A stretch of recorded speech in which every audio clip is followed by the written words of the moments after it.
थोड़ी देर में विधायक दल की बैठक शुरू होनी है। एनडीए की ये बैठक में अब तब्दील हो चुकी है बीजेपी की बैठक। तो क्या एनडीए का चेहरा यानी आजसू नजर आ रहा है इसमें?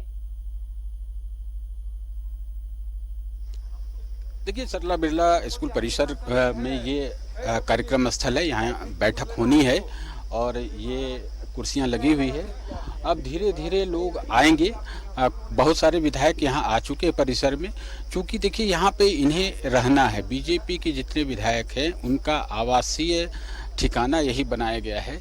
ये अभी से लेकर 19 तारीख तक यहाँ रहेंगे।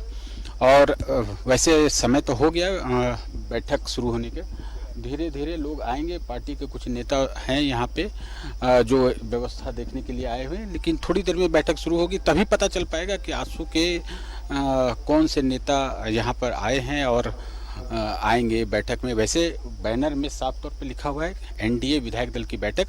एक बैठक आज है, एक बैठक कल है। 11 बजे से ये बैठक कल भी होगी। और आप जैसे जानती हैं कि राष्ट्रीय उपाध्यक्ष ओम माथुर आए हुए हैं, राष्ट्रीय महामंत्री अरुण सिंह आए हुए हैं। सभी लोग आए हैं, बैठक में शामिल होंगे। और यह बैठक प्रदेश अध्यक्ष दीपक प्रकाश, जो राज्यसभा चुनाव के प्रत्याशी भी हैं, वो करेंगे। और देखिए, धर्मपाल सिंह हैं, ये आए हुए हैं अभी, जो संगठन महामंत्री हैं। धीरे धीरे एक एक करके लोगों का आना शुरू हो रहा है। क्योंकि बैठक थोड़ा डिलेड है और कुछ विधायक हम आपको दिखाएंगे कि आ रहे हैं, वो परिसर में प्रवेश करेंगे अभी। तो समय अब हो चुका है कि बैठक शुरू होगी। यहाँ पे हम लोग अभी यहाँ पर पहले से मीडिया कर्मी यहाँ पर पहुँचे हुए हैं। तो ये देखिए, हम अपने कैमरामैन से कहेंगे कि ज़रा दिखाने की कोशिश करें। अमर बावरी हैं, रामचंद्र चंद्रवंशी हैं, ये सभी लोग आ रहे हैं यहाँ पे। भानु प्रताप शाही हैं, जो भी बीजेपी के हैं। ये आलोक चौरसिया हैं। ये अमर बावरी जी, इधर आइए आप। रामचंद्र चंद्रवंशी जी आइए इधर। देखिए, रामचंद्र चंद्रवंशी जी, बैठक बुलाई गई है। तो ये अभी बैठक से पहले कुछ बोलना नहीं है। देखिए, और भी दिखाएंगे। बाबूलाल मरांडी जी आए हैं, कैमरामैन राजा से कहेंगे। बैठक जिस तरह कल सीएम हेमंत सोरेन की मुलाकात हुई है सुदेश महतो से, उसके बाद ये बैठक काफी अहम बन जाती है। देखिए, पार्टी के ही लोग पार्टी के विधायकों को रोक रहे हैं। चूंकि बैठक है और राज्यसभा चुनाव है और बहुत ही संवेदनशील विषय है, आंकड़ों की बात है, तो तमाम लोगों को यहाँ लाया जा रहा है।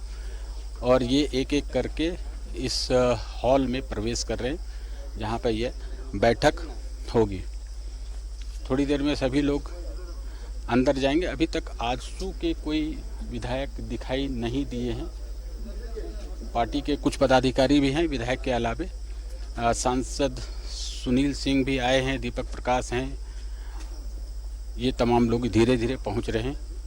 और मोटे तौर पर किसी का रिएक्शन तभी आ पाएगा जब बैठक संपन्न होगी, क्योंकि सभी को गाइड किया जा रहा है। आपको मैंने जैसे बताया कि इसी परिसर में सारे विधायकों को रहने के लिए कहा गया है। कोई नहीं जाएगा, उनका पीए भी यहाँ नहीं रह सकता। इसलिए विधायकों के लिए आवासीय व्यवस्था यहाँ पर की गई है। तो थोड़ी देर में ये बैठक शुरू हो जाएगी। उसके बाद फिर क्या होता है, क्या रणनीति बनती है, ये लोग साझा कर पाएंगे। तब हम अपने दर्शकों को बता पाएंगे। आसिया। राजेश, सुदेश महतो से हेमंत सोरेन की मुलाकात के बाद ये बैठक कितनी अहम बन जाती है? आपने कहा कि आवासीय परिसर इसलिए चुना गया है कि विधायकों को फिर रखा जाएगा। एक तरह से बीजेपी में कहीं ना कहीं हलचल है, डर है कि विधायक कहीं टूट ना जाए। हाँ, बिल्कुल। इसका विश्लेषण हम इसी रूप में कर सकते हैं कि जो आंकड़े हैं इनके पास, उस लिहाज से तो ये अपने कंफर्टेबल होने का दावा कर रहे हैं। लेकिन जो व्यवस्था की गई है, जो कि सभी लोग एक जगह रहेंगे, जबकि कई विधायकों का अपना आवास भी है रांची में, और यहाँ पे लेकिन रहना इन्हें यही है। तो ये व्यवस्था इसी परिसर में की गई है। सरला बिरला स्कूल परिसर में ही सभी लोग रहेंगे। सभी लोग बैग एंड बैगेज यहाँ आए हैं और यहीं रहेंगे। बाबूलाल मरांडी हैं सामने में। हम अपने कैमरा के माध्यम से दिखा रहे हैं कि किस प्रकार से यहाँ पे विधायक आकर सोशल डिस्टेंसिंग को मेंटेन करते हुए लोगों को बैठाया गया है। बाबूलाल मरांडी आगे हैं। जो कि बीजेपी विधायक दल के ये नेता हैं। और इसके अलावे भानु प्रताप शाही हैं, सीपी सिंह हैं, नवीन जायसवाल हैं, आलोक चौरसिया हैं, समरी लाल हैं, ये सभी लोग यहाँ पे बैठे हुए हैं। रामचंद्र चंद्रवंशी हैं, अमर बावरी हैं, मनीष जायसवाल हैं। पूरा आंकड़ा बिल्कुल एकदम 100% आंकड़ा है। आजसू के लोग दिखाई नहीं दे रहे, थोड़ी देर में आ जाएंगे। तो मनीष जायसवाल जो हजारीबाग से विधायक हैं, दीपक जी हैं, ये देखिए यही प्रत्याशी हैं, ये सभी लोग बैठे हुए हैं। वैसे पार्टी के जो लोग हैं किसी से मीडिया से बात करने के लिए उन्हें रोक रहे हैं, लेकिन फिर भी कुछ लोग हैं कि बात रख रहे हैं। मनीष जायसवाल ने कहा कि हमारे पास आंकड़े हैं, आजसू के लोग अभी आएंगे। तो अभी देखिए कुछ गाड़ियां आई हैं बाहर में। सुदेश महतो पहुंच गए। मैं अपने कैमरामैन से कहूँगा कि सुदेश महतो जो एक शंका थी वो खत्म हुई। अब इसके क्या मायने अब आपको समझ में आ रहा है राजेश? सुदेश महतो पहुंच चुके हैं, इसके क्या मायने अब हो सकते हैं? सीएम से मुलाकात भी इनकी हुई थी, भरोसा भी था कि दोनों आंदोलनकारी पार्टी है। अब क्या वो उम्मीदें टूटती हुई दिख रही हैं? नहीं, देखिए ये पहले से स्पष्ट था कि सुदेश जी है, आजसू है, नेचुरल पार्टनर है और बीजेपी इसका दावा कर रही थी कि आजसू हमारे साथ है।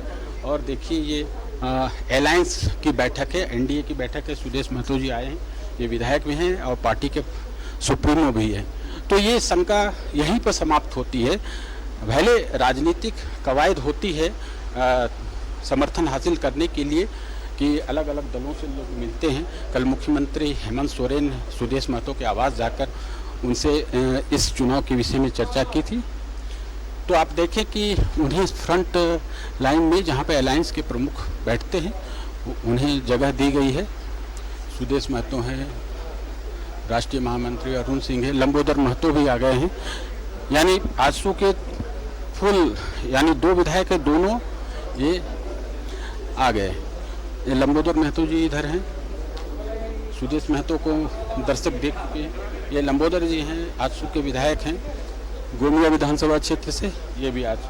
और चंद्र प्रकाश चौधरी भी हैं, चंद्र प्रकाश चौधरी जो सांसद हैं वो भी यहाँ पहुँचे। तो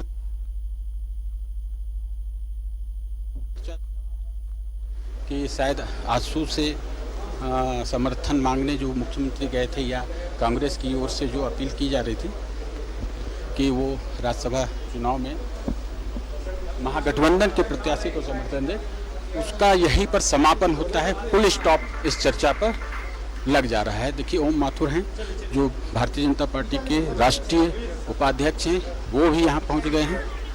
राष्ट्रीय महामंत्री अरुण सिंह के बगल में ओम माथुर बैठे हैं। आजसू सुप्रीमो और विधायक सुदेश महतो हैं। चंद्र प्रकाश चौधरी जो सांसद हैं, सांसद भी वो एनडीए के फोल्डर से ही बने थे लोकसभा चुनाव में। उन्हें गिरिडीह लोकसभा क्षेत्र से एनडीए ने खड़ा किया था और वो जीत कर संसद पहुंचे। तो ये सारी शंकाओं का समापन हो जा रहा है। ये जैसा कि अभी थोड़ी देर पहले मनीष जायसवाल से बात हो रही थी, उन्होंने कहा था कि वो लोग भी आ रहे हैं जो आजसू के विधायक हैं। तो पार्टी के तौर पे विधायक भी हैं सुदेश महतो और एक सुप्रीमो भी हैं, तो दोनों आ गए हैं। सांसद चंद्र प्रकाश चौधरी हैं। तो तमाम सवाल जो खड़े हो रहे थे वो आज खत्म हो रहे हैं। यानी 26 विधायक बीजेपी के, 2 विधायक आजसू के, 28 बीजेपी के प्रत्याशी की जीत सुनिश्चित लग रही है। आसिया, चलिए नजर बना रखिए। राजेश आपके पास फिर लौटेंगे। फिलहाल शुक्रिया इस तमाम जानकारी के लिए। तो फिलहाल अभी बीजेपी के किसी भी विधायकों को मीडिया से बात करने की इजाजत नहीं दी गई है, उन्हें पार्टी के लोग ही रोक रहे हैं। लेकिन जो शंका थी, जो इंतजार था कि क्या आजसू इस बैठक में शामिल होगा, तो आजसू के तमाम लोग पहुंच चुके हैं। सांसद चंद्र प्रकाश चौधरी पहुंच गए हैं, सुदेश महतो पहुंच गए हैं, लंबोदर महतो पहुंच गए हैं।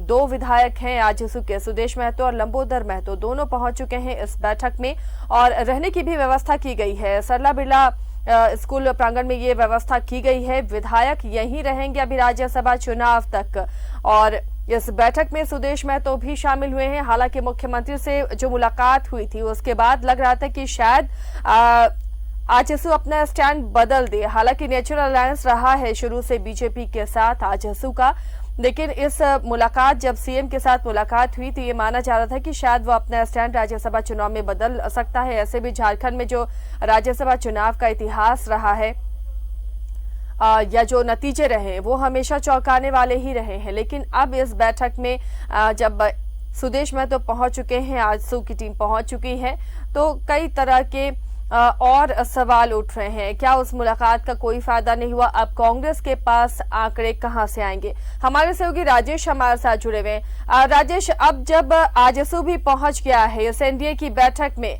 तो आंकड़ा अब दूसरी पार्टी का यानी कांग्रेस की पार्टी के लिए आंकड़ों का जुगाड़ कैसे होगा? हालांकि दोनों तरफ से दावे हैं कि उनके पास अंकों का पूरा मैप है, अंक हैं उनके पास, अंकगणित पक्के हैं। कैसे ये सारा कैलकुलेशन अब बैठेगा?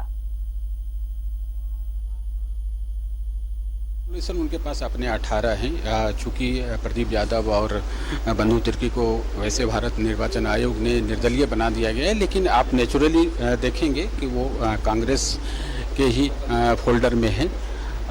तो इस प्रकार से उनका आंकड़ा 18 पूरा होता है। तो कहीं ना कहीं ये महागठबंधन को झटका लगा है, जो वो उम्मीद पाल रखे थे कि शायद आजसू अपना स्टैंड बदल दे। पहले का जो स्टैंड था, क्योंकि आजसू के जो लंबोदर महतो हैं वो प्रस्तावक भी थे जब नॉमिनेशन फाइल किया गया था। दीपक प्रकाश ने जब नॉमिनेशन फाइल किया था उस समय वो प्रस्तावक भी थे। अब देखना होगा कि ये आंकड़ा 28 तक तो पूरा हो गया और बीजेपी प्रत्याशी